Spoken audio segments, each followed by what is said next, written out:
Hello and welcome to Quilt Addicts Anonymous. I'm Stephanie Soebbing. This is our final video in our 12 Makes of Christmas series. We're going to bring you a replay of our Quilt-As-You-Go Placemats using a jelly roll. It's super easy. You can make them double-sided by using fun fabric on the back, and they are kid-friendly.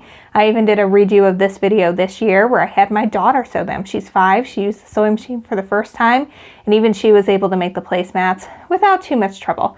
A little help from mom, but she did a really good job at 5. So you can definitely do them. You can get them together quickly. One jelly roll will get you 8 placemats or 4 placemats and a coordinating runner.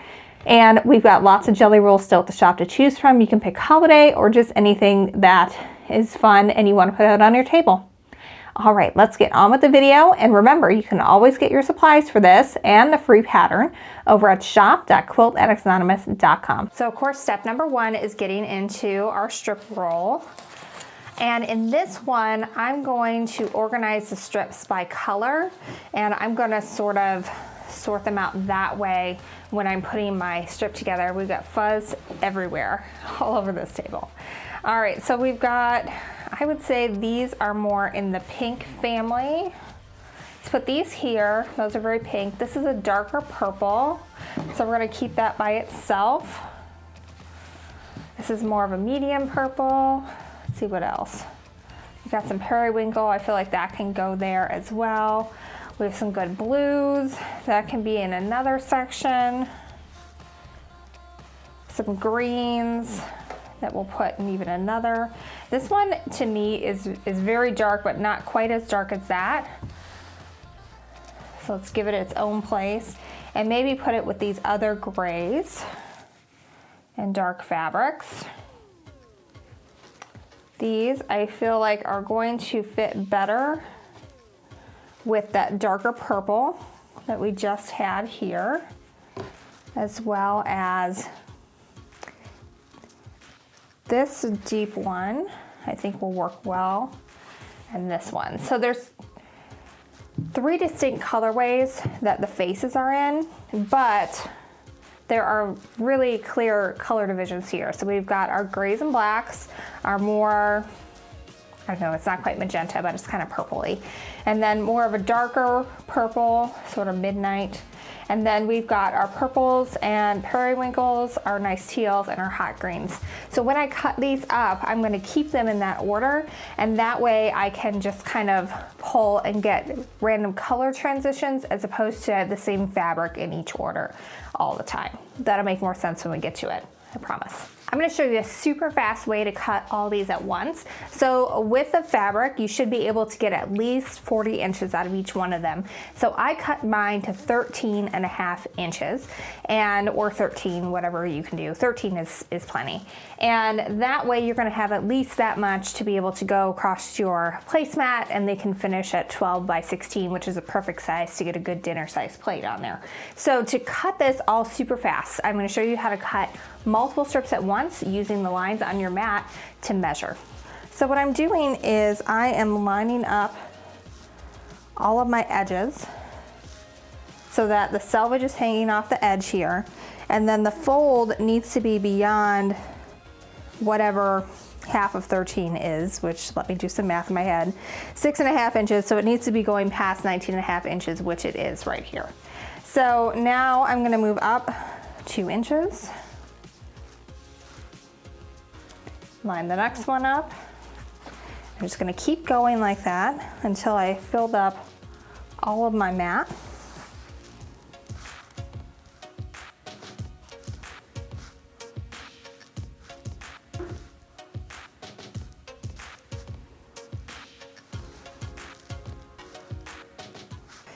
Now you can see the lines on your mat, and you can use those to measure.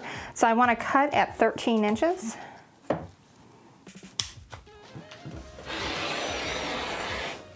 Cut at 13.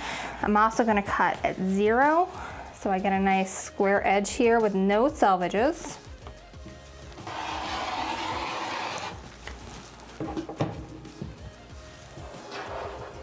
And now we've just cut through 1, 2, 3, 4, 5, 6, 7, 8 strips into sets of 3 all at once. So this is going to go super, super fast.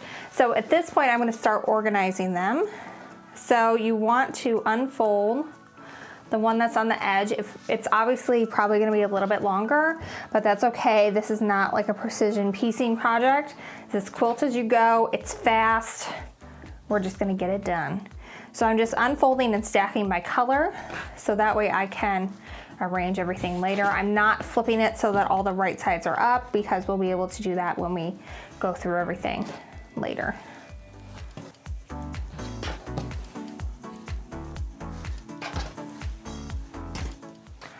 Okay, so I've got the start of these. Now I'm gonna repeat with all of my other strips and just keep stacking up colors, and then we're gonna start sewing everything together.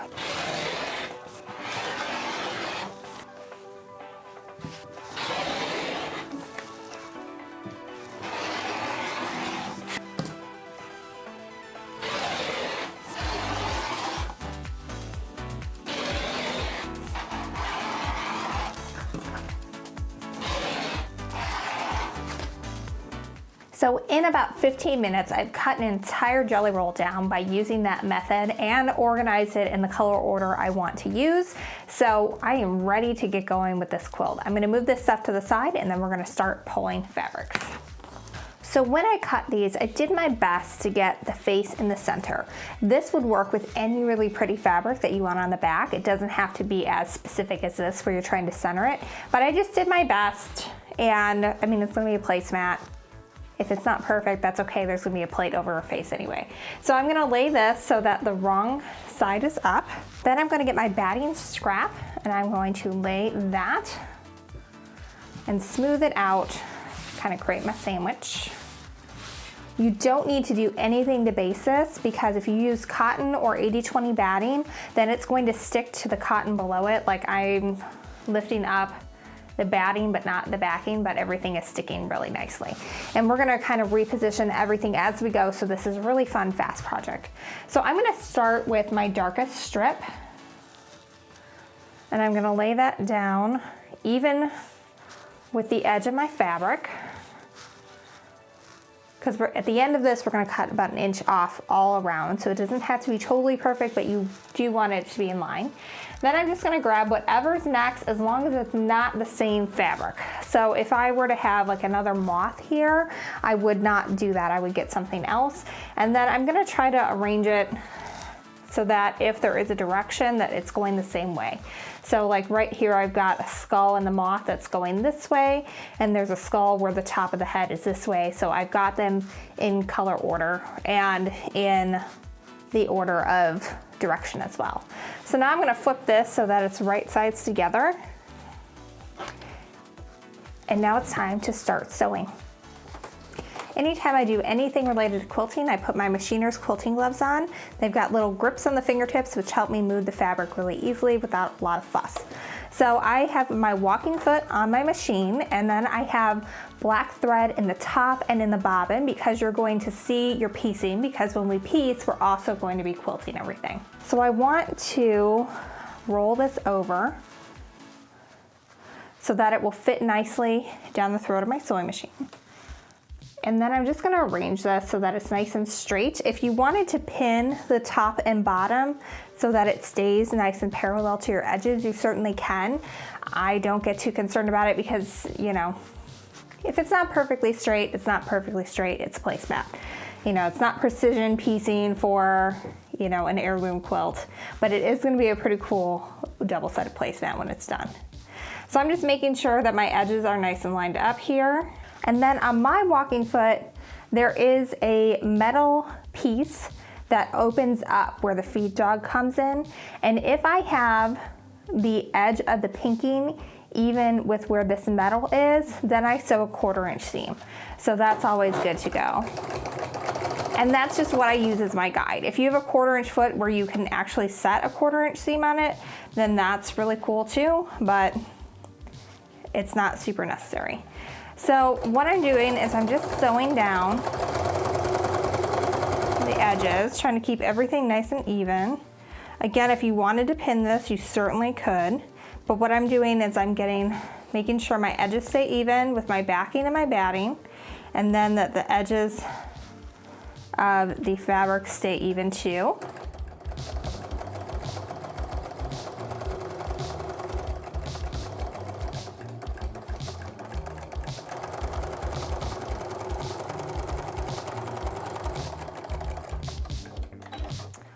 right, so now we're gonna press this and then we're gonna be ready to sew our next strip on. I really love to use my cut and press for projects like this because it's nice, small, it will fit right on top of my table, and I can do everything while I'm still sewing without moving around and getting up and going to the iron constantly. So the first thing I need to do is set that seam. Then I'm going to flip it open like that. And then I'm going to drag my iron up. So I'm starting with the iron completely on that first strip and then dragging it up. And that ensures I get a nice flat seam without any pleats in it. Now I've already used these two. I'm now going to grab my third piece, and that's going to become my next one.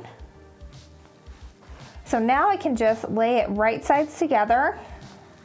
Again, you could pin if you wanted to, but as long as you keep your right sides together as you're going, you can treat it like strip piecing and just go straight through. Just like before, we're gonna wanna roll this down so that way it'll fit nicely underneath our sewing throat.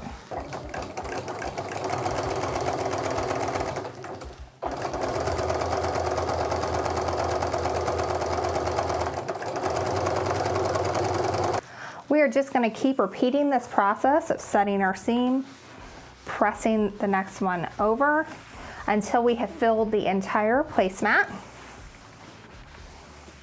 That should be about 7 strips. And you can already see there's some nice quilting that's coming through on the back here. You want to make sure whatever thread you use is one that will blend in with what's on the back, because you want it to be double-sided and work when it's going upright as well. It's a good idea as you're going to kind of double check and make sure that everything is still nice and in line. Everything should be the same size from your backing and your batting fabric. So as long as you're kind of keeping everything in line with the rest of it as you go, that's great. So I'm just going to keep going down the line. I've already got the first 3, so now we're going to grab the next color, make sure that everything is going in the same direction, and now we're going to have some periwinkle.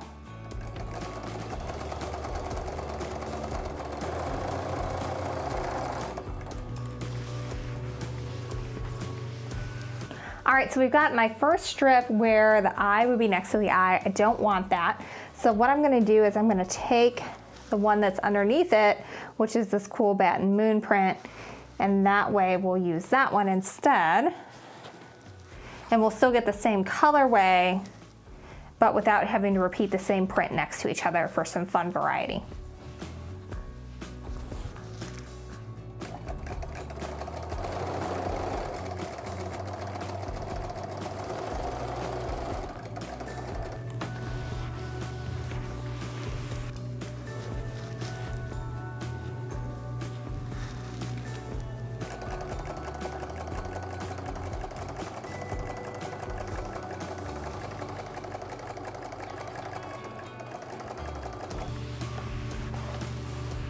All right, so I have gotten through all the color stacks that I put together when I was sorting my colors from my strip roll.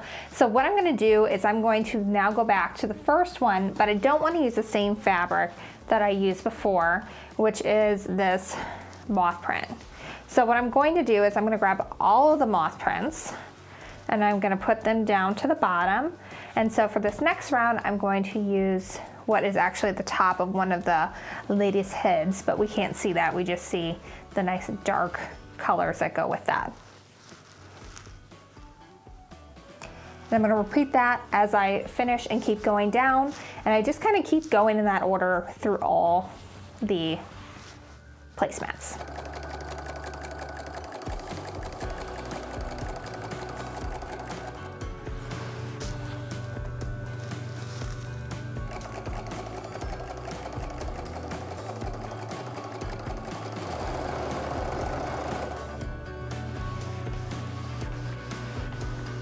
All right, so I have finished sewing the top of my first placemat. I finished with this darker purple, so when I start the second placemat, I'm gonna start with the magenta. And I'm just gonna keep going in color order until I've used all the strips I need to do my placemat, or a table runner if you're doing that as well. And that way everyone's just a little bit different and you're not repeating your colors too often, but it still kind of clearly belongs as a set because they all go together and the colors keep changing the same order, even if we're not starting like with this gray on the left each time. We'll start with the magenta one the next time. So I'm going to show you how to trim this down and do your binding, and then we are all done. So we need to trim this down to 12 inches tall by 16 inches wide. And to do that, I'm first going to line up my ruler as close to the edge of that first strip as I sewed as possible. I want to make sure that I'm going to be having all 3 layers going all the way to the edge, and I want to take off as little as possible. That way I've got room to square it up and make it more centered at the end. So I'm going to go ahead and give myself that nice even edge to work with. So now I have at least one right angle. And when you flip it over, you can see that it's going through to all of the sides, so that's good. We're gonna put that little bit to the side. So now I'm gonna do that on the side too. So I'm lining an inch line of the ruler up with that bottom edge that I just got nice and square, but I'm also making sure that I'm as close to the edge as I can be while still being able to cut all of the layers at one time. Now here's where we're going to start to use the mat to measure.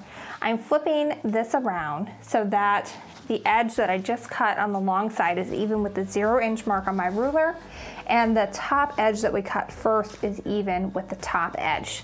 So now what I'm going to do is I'm going to line my ruler up so that it is even with the 12-inch mark at the top and at the bottom of my ruler. And you can also double check that you're nice and square, because you should have a 1/2 inch or a 1-inch line even with the edge of the top as well.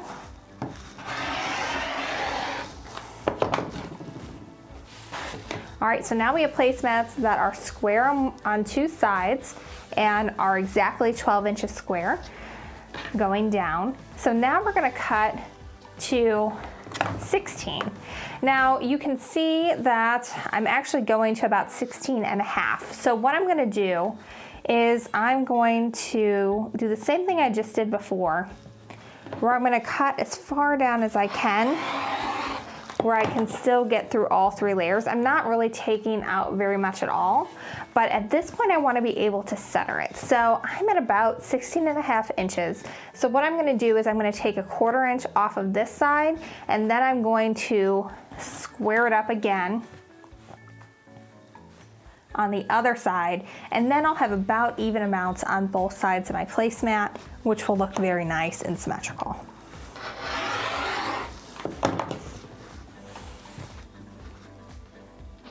All right, I'm going to flip this around. I still have my short edge lined up with the 0-inch mark, and then I've got the top and bottom edge even with any inch line on the mat is fine. And now I'm going to cut exactly at 16 inches, which will take about a 1/4 inch off of the other side. And so now I've got 1.75 inches on this side and just over 1.75 inches on this side. They don't have to be perfect, but they should kind of look symmetrical to your naked eye, and then it will look cute. You just don't want to have like a real skinny one here if you can avoid it. If you can't, that's fine, leave it be. All right, so to bind these, I just use my leftover 13-inch strips. You need about 5 per placemat, and what I do is I kind of just wait until the very end, and then I will piece whatever is left together, and then I will just keep binding in order, and just that way you waste less fabric doing it that way. And it just looks super, super cute. And if you have to learn about how to do binding, we've got a video tutorial on how to do that. I'll link it in the description box below. It's part of our beginner quilting video tutorial series. It's completely free to watch. Shows you how to do continuous binding from start to finish. It's really in depth.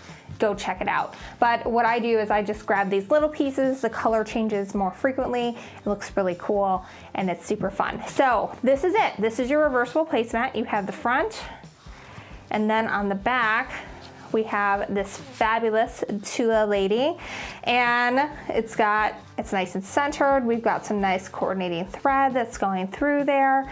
And so when you're entertaining, you could use either side. So if you're like me and you have a 4-year-old and you might get one side very dirty at a meal, instead of washing them all, you can just flip it over and use this one.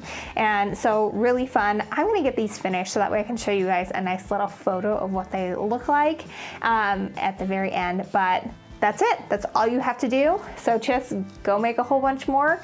Make sure you go download the instructions on how to do this. There are full color graphics and cutting instructions and everything else you need to know to go along with this video, completely free over at shop.quiltaddictsanonymous.com. It's called the Quilt-As-You-Go Placemat, but it will be linked in the video description below as well.